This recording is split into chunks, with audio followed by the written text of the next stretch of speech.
Storytime voice. I'm pretty sure my friend's dad is the one who put me through actual hell when I was 6, but I don't know what to do.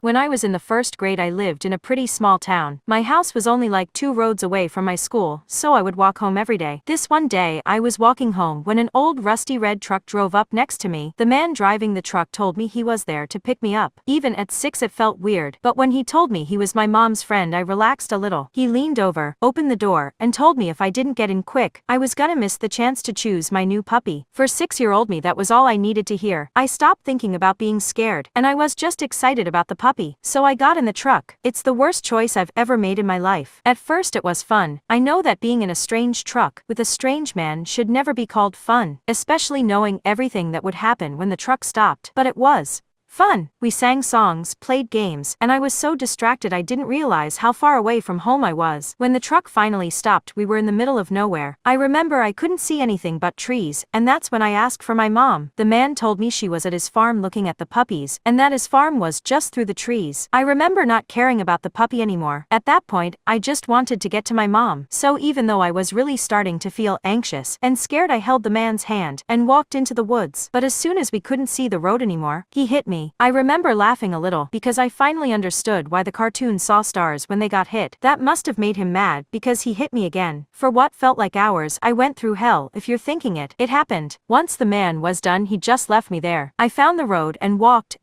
until a car saw me and called the cops. I told them everything, and there was an investigation, but the man was never found. I had terrible nightmares after everything happened, so my parents decided to move. Once we moved, my life was pretty normal. As I got older, I almost felt like everything I went through was a dream. That is until yesterday when I went over to my friend's house. We walked into her house, and I heard a man say, "Hey Bella, is that you?" The next thing I knew, my friend was calling me disgusting and asking what was wrong with me. I turned around, ran out of the house, and it wasn't until I stopped that I realized I had peed myself. I didn't see his face, but I knew it was him. He's the man that took me into the woods. I know because I will never forget his voice.